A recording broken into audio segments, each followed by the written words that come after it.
Дал ушул сааттарга чейинки жаңылыктардын түрмөгүн 7-каналдын кабар маалымат программасынан тааныша аласыздар. Кененирээк баяндап студияда Курманбек Ниязбеков. Алды менен кабарлардын учкай мазмуну. Кыргызстандын волейбол боюнча курама командасы Азиянын чакыруу кубогун жеңип алды. Кыргызстанда жоокерлердин өлүмүнө байланыштуу бардык аскер бөлүктөрүндө жалпы текшерүүлөр башталат. Мамлекеттик бажы кызматына 8 унаа берилди. Бишкек шаарынын курултайында элдик курултайга барчу делегаттар тандалат жана шаар мэри 2022-жылдын 1-жарымында жасалган иштер тууралуу отчет берет. Буга байланыштуу шаардык кеңеш токтомдун долбоорун даярдады. Элдик курултайга Бишкектен 50 делегат катышат. Президент Садыр Жапаров 16 августта ушул жылдын 25 ноябрда элдик курултайды чакыруу тууралуу жарлыкка кол койгон жана жол жобосу бекиген. Ал Facebook'тагы баракчасына курултайда бийликтин бардык булактары элге отчет берерин жазган жана бийлик делегат тандоого кийлигишпейт деп билдирген. Элдик курултай институту былтыр 5-майдан тартып күчүнө кирген Конституцияда жазылган. Ага алайык ушул жылдын 1-сентябрына чейин атайын мыйзам кабыл алынып, курултай жыл аягына чейин жыйынга чогулушу керек болчу. Элдик курултай институту тууралуу берене 2010-жылы кабыл алынган. Баш мыйзамда да бар эле. Анда курултай жөнүндө конституциялык мыйзам жазылып, бирок кабыл алынбай калган.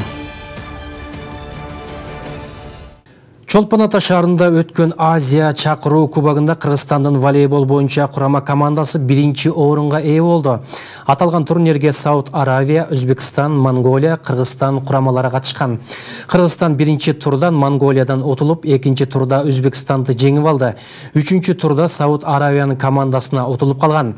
Бирок 1-2 орун үчүн таймашууга мүмкүнчүлүк алган. Финалда Сауд Аравия менен беттешип, 3-2 эсебинде Кыргызстан 1 орунду алды. Натыйжада Кыргызстандын волейболчулары Азия чакыруу кубогуна ээ болду.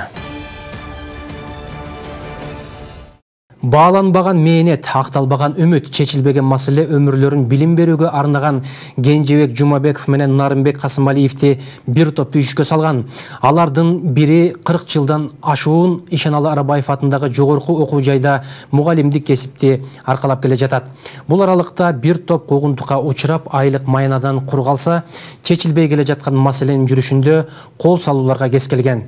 Ага Кыргыз мамлекеттик университетинин мурдагы ректору Төлөбек Абдрахманов жообу кандай? Кийинки сюжетте сөз болот. Абдрахмановдун буга чейин кылган мыйзамсыз иштерине чара көрүүсүн. Бул өмүрүн билим берүүгө арнаган Кенжебек Жумабеков менен Нарымбек Касымалиевдин талабы. Алар көп жылдардан бери Ишеналы Арабаев атындагы Кыргыз мамлекеттик жогорку окуу жайында эмгектенип, балдарга билим берип келет. Төлөбек Абдрахманов жетекчилик кылып турган учурда бир топ укуктары бузулуп, кызматтан куугунтукталышкан. Андан сырткары айлык майналары өз убагында төлөнүп берилбеген. Анысы аз келгенсип, соцфондко тийиштүү акча каражаты да которулган эмес. Бүгүнкү күнгө чейин алардын талаптары көңүл сыртында калып, жаштыгында кылган мээнеттин карыганда дөөлөтүн көрбөй кейип турган чактары. Булардын амалы бир эле аяк акча которуп 11-12 жыл сентябрь. Октябрдан баштап июнь айына чейин сен иштеген эмессиң деп документ жасап. Булардын колунда мен иштедим деп 12 жылга чейин деген Абдрахмановдун, Капалбаевдин, Амирдиновлардын колдору турат. Мына ушуларды чыдабай 10 жылдан бери соттошуп, анан жакында иш кошкот ушул текшерилгенден анан айлабыз өтүп, анан ушул чындык үчүн, акыйкат үчүн уш жерге келди. Анан бул кайсы укугу бар улуттук университет. 19-21 частное определение чыкты. Университеттин ректору Абдрахмановго каршы. Көрбөйсүң, частное определение. Ошо соттордун чечими чыкса дагы, частное определение чыкса дагы, ошону тааныбай койду. Министр образования кайрылсак, министр образования кайра Абдрахмановду колдоп, правительствого эч күнөөсү жок, булар жөн эле жала жаап атат деп, далилсиз жамандап атат деп бизди кайра уят кылды. Могу соттун чечимдери турса, прокуратуранын чечими турса, кагаз далили, омбудсмен 4 жолку омбудсмендин чечимдери турса, Кыргыз Республикасынын көрбөйсүңөр. Кантип биз калып айтабыз? Кантип эле бул Төлөбек Абдрахмановду жамандап айтабыз? Алар мыйзамсыз иштен алынып, укуктары бузулгандыгын тастыктаган бир нече документтери бар. Бирок ал да мугалимдер күткөн чындыкка жеткиликтүү болбой келет. Мындай болуусунун себебин тааныштын күчтүүлүгү дешет алар. Буга чейин бир нече рет маселени чечип берүүсүн талап кылып, жетекчиликке кайрылышкан. Ал учурда кол салуу болуп, ден соолуктарына зыян келтирилген. Кандай эмне тартыштын кереги бар? Неге сурашыбыз керек? Бер кара. милицияга берип. Мындай көрүнүштөн кийин алар сотко кайрылышкан. Сот Жумабеков менен Касымалиевдин ден соолугуна келтирилген запкыны далилдеп, күнөөлүүлөргө 5000 сомдон айыппул салган. 2000-жылдары келишти, 2001-жылы окуу жылы. Ошондон баштап бул өзү командасы менен мени куугунтукташты. Мыйзамсыз иштен бошотушту. Ушу Абдрахманов өзү окуу бөлүмүнүн башчысы болуп турганда мени куугунтуктап, ректоратка, учебный частка, министерство жамандап атып, мени жумуштан мыйзамсыз бошотушту. Соттун чечими менен кайра акталып кайра келдим. Мыйзамсыз эмгек акымды куугунтуктап кыскартышты. Жогорку кеңешке кайрылып атып, министерство образованияга восстановить этишти. Андан кийин дагы куугунтукташты. 2014-жылы өзү ректор болгондо өзү кайра эмгек акымын кыскартты, куугунтуктады. 20 жылдан бери чечилбей келе жаткан бул маселе боюнча КМУнун мурдагы ректору Төлөбек Абдрахманов өз пикирин билдирип, эч кандай мыйзам бузуу болбогонун айтат. Мугалимдер буга чейин бир нече жолу сотко кайрылып, эч кандай айып таба алышкан эмес. Соцфондко тиешелүү бардык акчалар которулган. Бир гана жерден ошо биздин кызмат кечигип калыппы, же болбосо туура эмес караппы, анан кийин сот чечим чыгарган 60 000 сомбу ушундай төлөп бергенбиз. Бир гана жерден. А башка жердин баарында университеттин күнөөсү жок. Мага чейинки ректорлордун дагы, менин дагы. Эгер ошо күнөө болсо, мына булар соцфондду да сотко берип көрүштү. Чынын айтканда бир документтерди көтөрүп алып саргайып деле бүттү, өзүңөр көрсөңөр керек. Кайда гана барган жокпуз. Мына Алмазбек Атамбаев келгенде 2 жолу кайрылды, 2 жолу чоң комиссия түзүлдү. Андан кийин президент келгенде 3 жолу кайрылды, 3 жолу бул президентке да кайрылышты. Жогорку сот алып тиги неме жанагы счетный палата берки баягы финполиция бар кезде алардын баары эле текшерип атат. Мисалы үчүн менин кандай неме кызыкчылыгым болуш керек, булардын акчасын бербей койгонго. Талыкпай эмгектенип өмүрүн билим берүүгө арнап, эмгеги бааланбай калса, бул адам баласынын жан дүйнөсүн талкалаган өзүнчө дарт. Кыргызстанда жоокерлердин өлүмүнө байланыштуу бардык аскер бөлүктөрүндө жалпы текшерүүлөр башталат. Бул тууралуу Акыйкатчы институтунун басма сөз кызматы билдирет. Маалыматка ылайык ведомствонун башчысы Атыр Абдрахматова аскер кызматын өтөөдө адам укуктарынын сакталышы боюнча ведомстволор аралык жумушчу топ түзүү демилгесин көтөргөн. Буга аскер кызматын өтөп жаткан учурда аскер кызматкерлеринин өлүмү, алардын сабалышы жана белгисиз себептерден улам нейропсихиатриялык борборлорго жатышы себеп болгон. Жумушчу топко төмөндөгүдөй милдеттер коюлду. Биринчи, аскер кызматкерлеринин укуктарынын сакталышына талдоо жүргүзүү, акыркы 5 жылда жоокерлердин өлүмү, өз жанын кыюу сабалышы боюнча фактыларды чогултуу. Экинчи, аскер бөлүктөрүнө барып жеринде мониторинг жүргүзүү, аскер кызматкерлердин ата-энелери менен жолугуу жана сурамжылоо жүргүзүү. Үчүнчү, аскерлердин өзүн өзү өлтүрүүсүнүн себебин аныктоо, дедовщина түшүнүгүн алдын алуу боюнча сунуштарды даярдоо. Төртүнчү, улуттук жана эл аралык мыйзамдарды, аларды практикалык колдонууну изилдөө жана бул маселе боюнча биздин улуттук нормаларды өркүндөтүү сунуштарды иштеп чыгуу. 2022 жылы 5 сентябрдан тартып жумушчу топ өлкө боюнча аскер бөлүктөрүнө мониторинг жүргүзүүнү баштайт. Мониторинг жүргүзүүнүн максаты аскер кызматкерлеринин укуктарынын сакталышын талдоо үчүн маалыматтарды чогултуу, жеринде аскер кызматкерлери ошондой эле аскер бөлүктөрүнүн жетекчилиги менен жолугушууларды өткөрүү деп айтылат маалыматта. Мониторингдин жыйынтыгында тиешелүү сунуштары менен атайын доклад даярдалып, ал жогорку кеңешке жөнөтүлөт. Мамлекеттик бажы кызматынын төрагасы Самат Исабеков менен ЭКОКунун элчиси Алексей Рогов жана Япониянын Кыргызстандагы элчиси Маеда Сигеки менен жолугушуусу болуп өттү. Жолугушуунун жүрүшүндө Исабеков бүгүнкү күндө бажы мыйзамдары жаатындагы мамлекеттик тышкы соода саясатын коргоо өзгөчө мааниге ээ экенин белгиледи. Контрабандага каршы күрөшүү боюнча башкы башкармалыктын жана анын түзүмдүк бөлүмдөрүнүн бажы органдарындагы бажылык укук бузууларга каршы күрөшүү жаатындагы иш-аракеттери бул кырдаалда маанилүү багыттардын бири болуп саналат. Акыркы 15 жылда жана 2022 жылдын 7 айында эле бажы кызматынын контрабандага каршы күрөшүү бөлүмдөрү тарабынан 48211 бажылык укук бузуулар жана кылмыштар боюнча жалпы суммасы 6 миллиард сомдон ашык зыян келтирилген фактылар аныкталды, деди ал. Ошентип мамлекеттик бажы кызматынын укук коргоо ишмердүүлүгүнүн потенциалын чыңдоо максатында операциялык потенциалды жогорулатуу жана Кыргызстан менен Афганистандын чегарасынын коопсуздугун башкарууну жакшыртууга көмөк көрсөтүү долбоору ишке ашыруунун алкагында бажы кызматынын балансына 8 унаа берилди. Унааларды бажы кызматына өткөрүү боюнча макулдашууга кол коюлду. Альянс Алтын компаниясы Ички иштер министрлиги Chevrolet Nexia үлгүсүндөгү унааларды тапшырды. Бул унааларды тапшыруу аз эмне Альянс Алтын компаниясынын директорлор кеңешинин төрөгасы Ахмет Бажаев менен Ички иштер министри Улан Ниязбеков катышты. Ахмет Бажаевдин айтуусунда компаниянын башкы максаттарынын бири катары өлкөнүн социалдык экономикалык өнүгүүсү үчүн мамлекеттик органдарга жардам берүү болуп эсептелет. Бул билим берүү, саламаттыкты сактоо, маданият жана спорт тутумун андан сырткары укук коргоо органдарын колдоону түшүндүрөт. Министр Улан Ниязбеков жыл ичинде өлкөбүздүн аймагында элдин коопсуздугун камсыздап жүктөлгөн милдеттерди татыктуу аткаруусу үчүн жылдын башынан бери 90дон ашык авто техникалык каражаттарды алынып, жер-жердеги ички иштер органдарында берилгенин билдирди.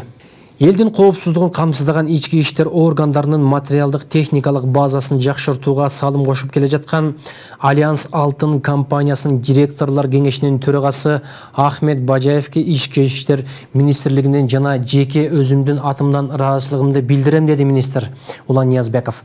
Унаалар Чүй, Жалал Абад, Ысык Көл облустарынын ички иштер бөлүмдөрүнүн ишмердиктерин жакшыртууга, элге сапаттуу сервистик тейлөө көрсөтүүгө карата дешти министрликтен.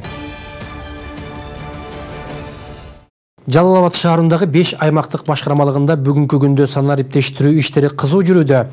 Анда жарандардын жеке маалыматтары, үй бүлөсүнүн курамы, кыймылсыз мүлкү, транспорты, чарба малы санарип аймак маалымат базасына катталууда. Аталган маалымат тутумунун артыкчылыгы жарандардын убактысы, каражаты үнөмдөлүп, жергиликтүү өз алдынча башкаруунун натыйжалуулугун жогорулатуу менен калкка мамлекеттик кызмат көрсөтүүнү көздөйт. Бүгүнкү күндө Жалал Абад шаарында калктын саны 123.239 жаран болсо, анын 44.238 жараны аталган маалыматтык тутумга катталган. Ал эми үй чарба китептекчесинде жалпы 25.565 болсо, анын 18.698 саны катталган. Эске салсак, санарип аймак системасы Инфоком мамлекеттик ишканасы тарабынан иштелип чыккан. Бул негизги санарип аймак маалымат тутумунун артыкчылыгы, жарандар мурдагыдай ар бир мекемеге барып кезек күтүп тактамалы убара болушпайт. Ал үчүн санарип аймак маалымат тутумуна киргенден кийин атайын телефондон услуги ГРЭС же болбосо түндүк деген атайын ошол приложение бар. Ошонун телефонуна түшүрүп алып, ошондон кийин соңго барып өздөрүнүн жеке тарап катары, физикалык тарап катары пароль, логин алып, ошол аркылуу эле кирип үйдө отуруп алып эле электрондук тактамалардын түрлөрүн алса болот. Биз азыркы талап ошол болуп атат. Ошол калктын саны толук болуш үчүн, чарбалар толук, ушунча чарба бар экени, ошол республика боюнча так болуш үчүн жана бирдиктүү жанагы электрондук иш алып барыш үчүн ушул талап бүгүнкү күндө болуп атат да. Мына мектепке киргизүүдө, балдарын садикке жайгаштырууда дагы ушул электрондук тактама жок болсо, анда балдарын жайгаштырыш кыйын болот. Интернетке курак менен жабдылып жасалгаланган унаанын сүрөтү жарыяланды. Аны жеке ишкер Сумсарбек Мамыралы өзү жасагандыгын жазды. Аталган унаа Казакстанда өтүүчү Нема Фест 2022 иш-чарасы үчүн жасалган. Алматыдан бир танышым чалып, этно стилде унаа жасалгалагандар барбы деп сурап калды. Бирок мен андай адам тапкан жокмун. Анан өзүм жасап көрсөм, эмнеге болбосун дедим. Мага өз колум менен бир нерсе жаратуу абдан кызык. Унааны 70 000 сомго сатып алдык. Жасалгасына $700 сарпталды. Күндө 7-10 сааттан убактым кетип жатты. Мындайды биринчи жолу жасадым. Абдан сыймыктандым, дейт Мамыралы. Базар Коргон райондук билим берүү бөлүмүнүн башчысы Сопубек Сариевдин мыйзамсыз аракеттери далилденип, жумуштан четтетүү боюнча туш тараптан сунуштар берилди. Бирок ал азырда башчылык креслода мындай пикирин билдирип, райондо бир нече мугалим 7 каналга кайрылды. Бул маселе боюнча билим берүү министрлигиде атайын комиссия түзүп, анын ишмердүүлүгүндө бир нече кемчиликтерди аныктады. Министр Бейшеналиев да анын ээлеген кызматтан бошотууга өткөн айда сунуштама берген. Кененирээк кабарчыбыздын материалында. Базар Коргон райондук билим берүү бөлүмүнүн башчысы Сопубек Сариев 2 жыл аралыгында мамлекетке 5 миллион 600 миңдей зыян келтирди. Анткени ал короо тазалагыч кызмат орундарын 49 штаттык бирдикке ашыкча бекиткен. Мындай штаттык ыраттамадагы кемчилигин билим берүү министрлигинен атайын түзүлгөн комиссия аныктап чыкты. Мындан улам 12 августта министр Бейшеналиев анын ээлеген кызматынан бошотуу боюнча район акимине сунуштама жөнөткөн. Бирок Сопубек Сариев дагы деле ээлеген кызматында. Мындайга таңданган мугалимдер биздин редакцияга кайрылды. Бейшеналиевке кайрылдык, билим берүүнүн башчысы немеге министрге кайрылганда алар ошол текшерүү жүргүзүшүп, аудит счетный палаталар жөнөтүшүп, мамлекетке 5 миллион 600 миң канча сом акчаны зыян келтирген да. Бирок ушул күндө жумуштан бошосун деген сунуш келди. Андан мурда обл прокуратура Курманбек Зулушевдин көзөмөлүндөгү текшерүү жүргөн. Обл немедечи прокуратурада. Андан дагы сунуш келди, иштен бошосун деп. Бирок бошогон жок. Атыргүл Эргешева райондогу билим берүү тармагында мыйзам бузуучулуктар көп экенин, себепсиз акча чогултмалар арбыды дейт. Ага каршылыгын билдирген мугалимдерди да жумуштан четтетип коёрун айтат. Өзү да ушундай эле абалда иштен бошогонун кошумчалайт. 21-жылдын ноябрь айында Сопубек Сариев мектептерге акча чогултуу маселесин неме кылган. Бул тууралуу соц тармактарга айдаганбыз, чыгарганбыз. Ясно турат, директор сүйлөгөн, 3 миңге чейин акча топтоп апарып бериш керек экен. Башка мектептер бүтүптүр.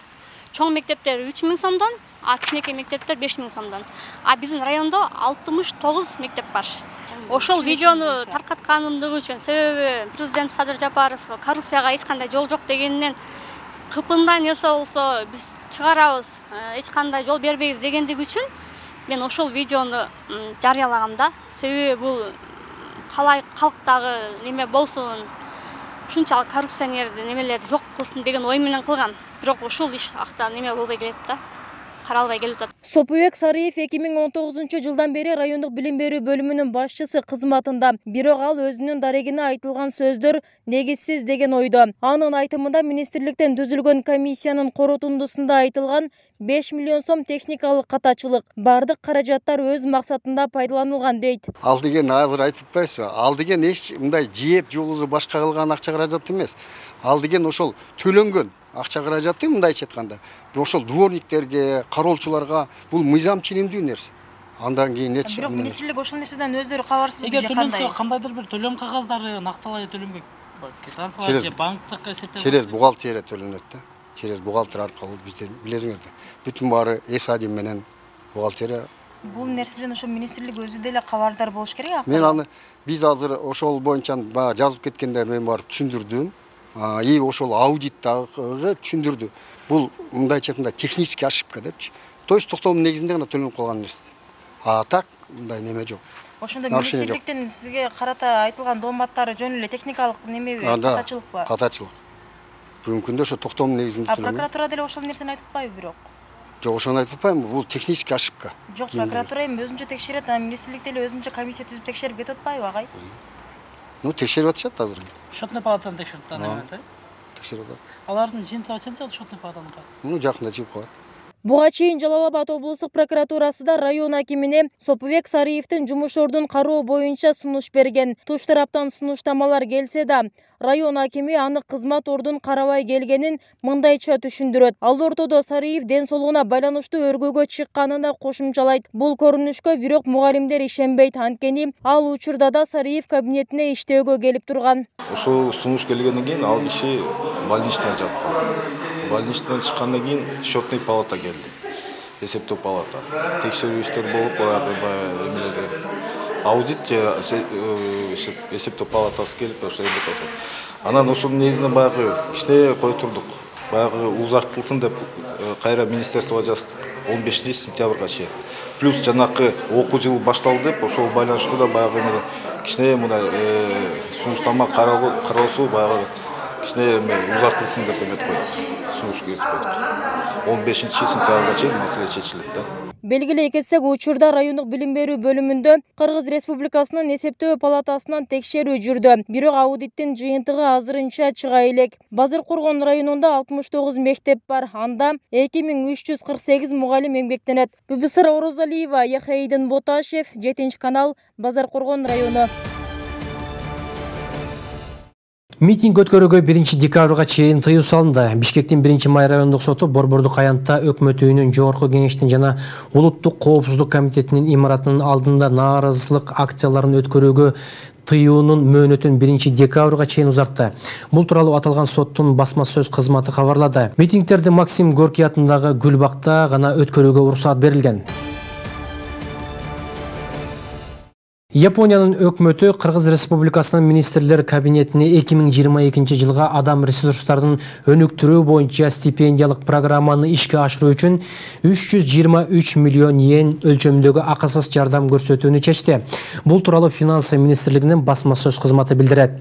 Маалыматка ылайык, бүгүн Финансы министри Алмазбек Атаев Япониянын Кыргыз Республикасындагы элчиси Маэда Шигеки жана Япониянын эл аралык кызматташтык агенттигинин Кыргызстандагы туруктуу өкүлү Камавамото Хироюки менен алмашуу ноталарын жана ЖДС долбоору боюнча гранттык макулдашууга кол койду. Долбоордун негизги максаты Кыргызстандын мамлекеттик жана муниципалдык кызматкерлерине Япониянын жогорку окуу жайларында магистр даражасын алуу мүмкүнчүлүгүн берүү, министрлер кабинетинин кадрларды даярдоо боюнча саясатын колдоо жана эки тараптуу мамилелерди өнүктүрүү болуп саналат.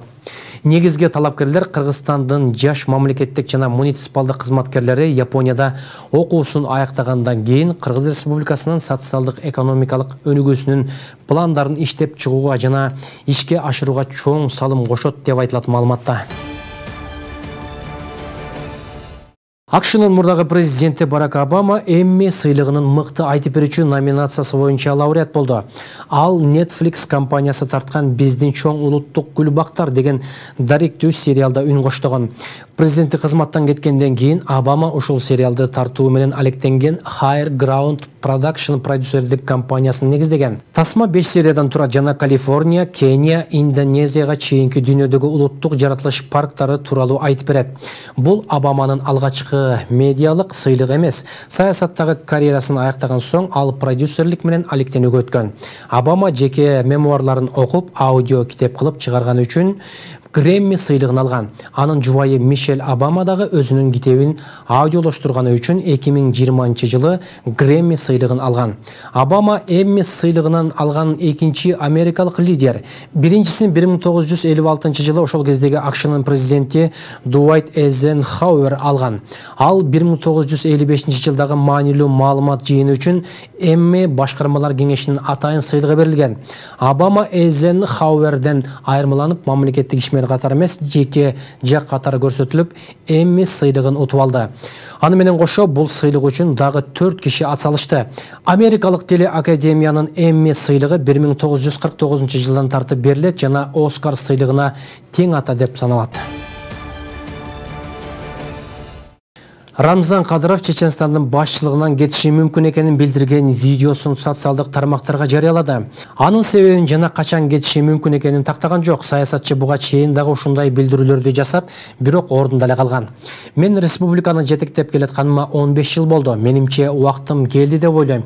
Мени кууп чыгышка чейин иштер ушундай. Көрсөм мен карып калыптырмын. Бир кезде эң жаш тажрыйбасыз болчумун. Азыр деле тажрыйбасыз бойдон калдым. Бирок жаштыгым өтүп кетти. Биз бул тууралуу ойлоно баштадык жана убагында кетүүгө аракет кылабыз. Мен өзүм да көпкө отуруп калгандыгымды байкадым, деди Кадыров. 44 жаштагы Рамзан Кадыров Чеченстанды 2007 жылдан бери жетектейт. 2021 жылдын май айында дагы Кадыров Чеченстандын башчылыгынан кетиши мүмкүн экенин айтып, ошол жылы эле күзүндө 5 жылдык мөөнөткө кайра шайланган.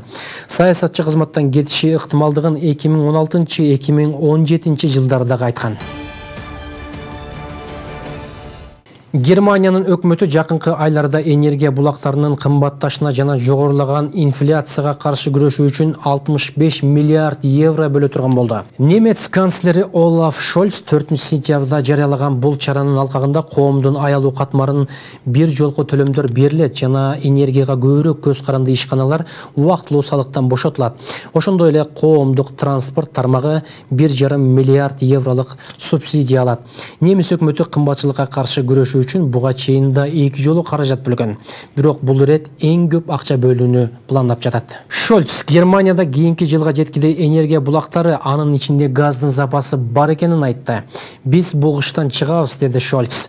Социал-демократиялык партиянын өкүлү Шольц жекшемби күнү көпчүлүк коалициядагы өнөктөштөрү, Жашылдар партиясынын лидерлеринин бири Омид Нурипур жана каржы министри Эркин демократиялык партиянын жетекчиси Христиан Линдлер менен бирге журналисттердин алдына чыкты.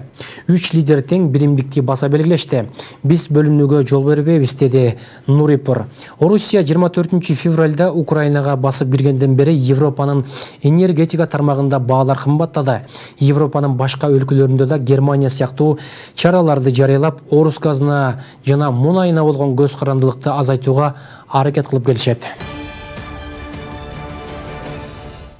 Ушуну менен жаңылыктарыбыз соңуна чыкты. Биздин чыгармачыл топ даярдаган материалдарды 7 каналдын социалдык баракчаларынан кайталап көрсөңүздөр болот.